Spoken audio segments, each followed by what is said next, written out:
Okay, so say hello. Okay. But now, like I'm vibrating. What? No, you can't look at your phone now. Oh no. What? I've done the idea. Anyway, yes. Great. How's that? Hello. Hello. Welcome to our... Is it a channel or is it just a series? That's too much pressure. We're just talking. We don't know. We're just talking for now. We'll see what happens. We've been married for 6 years, as you may know if you follow us on Instagram, and we celebrated our 6th anniversary on Sunday. On Sunday, the 30th of June. Yes. Anyway, yes. We turned 6. We turned 6. Our family turned 6. We have 6 members. It's been great. And we wanted to share with you our 6 lessons from our 6 years together. Mm-hmm. But I wrote them down because Okay. I can't commit anything to memory at the moment. My brain is bad from breastfeeding. 1, it takes a village. 2, 3 is a crowd. 3, it's all about the Benjamins. 4, time flies. 5, big things are gone. And 6, I really should be explaining what I'm talking about, right? Yeah, it's quite vague. Yeah. Big things are going, yeah. Okay. Yeah, right. Okay, fine, from the top. Rewind and come again. Okay, so what? So say what it means. It takes a village. Well, it takes a village because obviously it's not just 2 people getting married. You know, when you get... The 2 of you start the relationship, but it's not the 2 of you that sustain it necessarily. Family, friends, community, it all counts towards helping a marriage and a family grow and stay safe and cool. Yeah, it's like you don't realize how much you need it. Because you're like, we got this, we got it covered. And Until also, you get that day when someone takes an hour for you and looks after your kid, then you realize how valuable that thing is.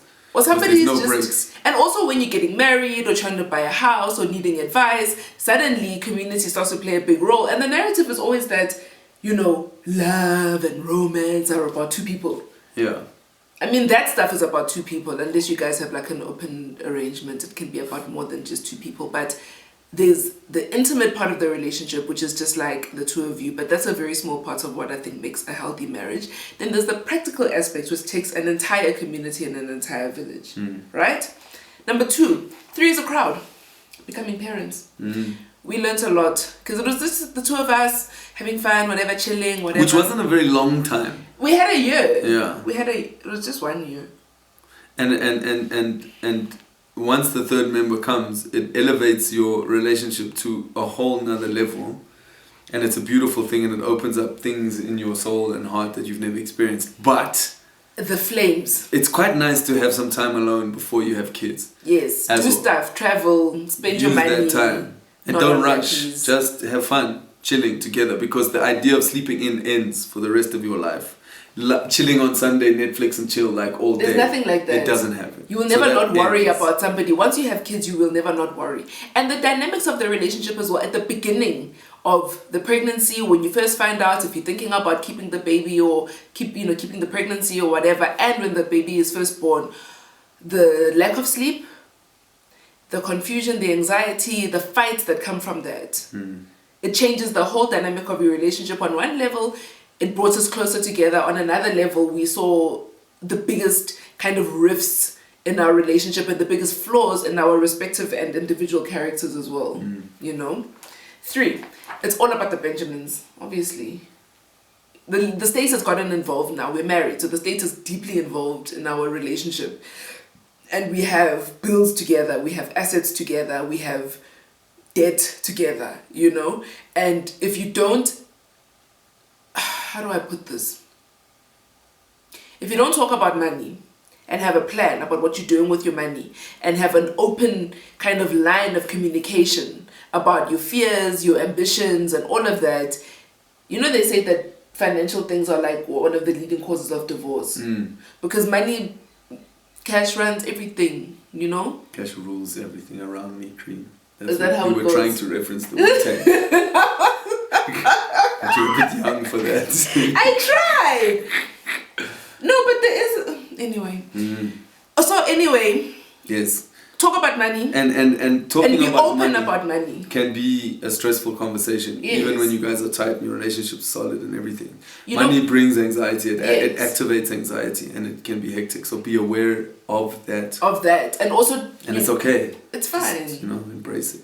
It is important also to remember that if you don't plan for your future, you will not have a financial future. So try to save. I mean, it's not easy, obviously, you know, a lot of people are living from paycheck to paycheck, but try to make reasonable and sound decisions with your money together.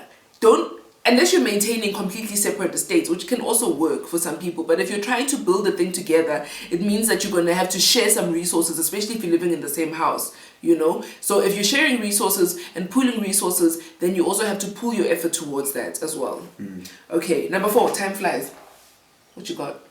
I know, you wrote it. I will say something. Time flies. Yes, because you don't just have today, you know. It's important to remember This that. is how I get her to say it now. Yes. You think you're so slick. Yes. Time flies. So you've got your whole lives to be with each other, or at least try to make it work. But at the same time, you know, if you don't deal with things, next thing you know, it's been months of a festering issue, you haven't communicated it, you haven't shown each other appreciation, you take each other for granted, and it's been a year since you last really sat down and connected with your partner, especially when you've got kids, you've got a job, you've got bills, you've got a business together like we do, you know. Time can pass without you really connecting with one another. So it's really important to take the time to touch base with one another and see each other and be with each other. Not necessarily date nights, we don't even know what that is anymore. But even at home, you know, away from your phone. I love my phone, but it's fine. The phone is like that mother-in-law stereotype of that person who's always in the way in your relationship. The phone is more like a side chick, bruh. Yeah. You know, because it's like it takes all your attention and focus away from the person who's in front of you. Not a side chick only, but also side, you know, side dude, you know, like an outside third force in the relationship, because you can get sucked into that virtual world and forget the world that you're in, and you can get immersed in. And that's also when time flies. Yes. When you're on your phone, time goes much quicker. And then next thing you know, it's bedtime and you haven't even touched base or whatever. So try to spend time with each other mindfully and with intention as well. And schedule time. Yes. If you're not yes. getting enough time together, schedule time together. We try to do that. Yeah. You know, we're not doing that we're well not- at it right now. No, But it's been something we're going difficult. to do again because it Yeah. works really well. It does. You schedule time together. We schedule time to have just feedback talk and sessions, to just talk about stuff. Yeah. And we have like a structure for how that time together goes, in a way where it's like how we're sharing, how we resolve things, how we bring things up, and all of that, which is important. And maybe we should make a video about how we do that as well, which would be good. Okay. 5, big things are gone. You know, you obviously want your relationship to grow. You obviously want your relationship to evolve and deepen. And that takes effort. That takes humility, that takes patience, that takes kindness, and that takes respect. You know? When you started, or in fact, let me put it like this. When we had our white wedding, a year or so after we got married, my brother proposed a toast, and he said, what you put in is what you get out. So whatever it is that you put into your marriage is exactly what you're going to get out of it.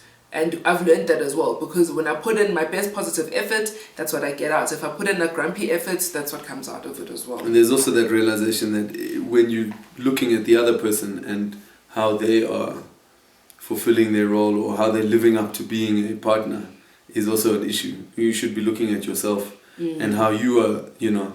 My pops wrote us a note before, as we got married, because he married us. He was a preacher. And he wrote something saying, it's not about trying to find the best partner, it's about trying to be the best partner. And if both people are genuinely trying to do that and not so stressed about what the other person is doing, but think about what you're doing, how you can be better. If you're both doing that and it's mutually handled, then it's quite a strong one. It has to be reciprocal. It can't just be one-sided, you know. We're still rolling. Okay. Is the thing still flashing? Is that what you're asking? Yes. Yeah. But there's a picture there on the screen. Yeah. Okay. Oh, cool. Okay. Battery hasn't run out. Number yet. 6. Number 6. I couldn't really get the English for it, but I wanted to talk about togetherness, friendship, and stuff like that. You know. You go first. No. You go first. Friendship. I mean, I couldn't come up with the clever thingamabobby for that, but friendship has been for me, our friendship, platonic friendship, outside of our intimate relationship, our sexual connection, our parenting and all of that, our friendship has been the thing that has sustained me most through this relationship, because there have been times where all the sexual chemistry, all of the good financial standing, and being in sync with your parenting and feelings of being in love or whatever don't serve at all, you know, and all you can fall back on is just a mutual care and friendship, man, you know, just a person that I like, that I respect, that I care about, that I want to build with, that means so much to me that I don't want to hurt, you know, and remembering those things, and also holding my friend accountable as a friend and approaching him as a friend in those difficult times has really has been a big learning for me, and has been one of those like very, very important pillars of our relationship for me. Pella, the camera cut and then you have to now start again. So friendship, I mean, like, that's the most standard basic thing for a relationship, right? You have to be friends. I can't even imagine people being married when they're not friends. Like, marry your friend, yo. Obviously there has to be there has to be more than just friendship, because now I don't necessarily see my friend's pum pum, but I want to see my wife's pum pum. So there has to be, sorry, that was a bit inappropriate. There has to be more than, you know, there has to be like pum pums. Yes, there's more than seeing of pum pums, and that is friendship, you know, and that is like you rolling on the most crazy adventure. It's your life adventure, this thing of getting married, and if you choose to have kids, having kids, and just that whole journey of like being together with someone. That person has to be your friend, because you're going to go through some of the most difficult times and some of the most happy times and whatever. So you got to be friends, you got to be tight, you know, and your friend always has your back, and you got to know that your person has your back, and that's what friends are for. In good times. Okay, that's it. That's our first video done. We'll be recording more, so watch the space. Thank you very much for joining. Hope you liked hanging out on our bed. This is our bed. Yeah, this is our bed. We'll be You know what I'm saying? in bed with Homie Matrimony. And we're going to bring on the people bed. through and let them come hang out with us in bed. Yeah. Let's let one thing lead to another. We'll see what happens. This is my secret way of trying to get the third wife auditioned. Third wife? What do you Auditioned mean? couch. Do we even have a second one? I didn't tell you about that one. Oh my gosh! Stop it. Thank you. Bye. Sharp. No, I have to turn the camera off because we don't even have a camera operator. We've got the camera on our bar stool.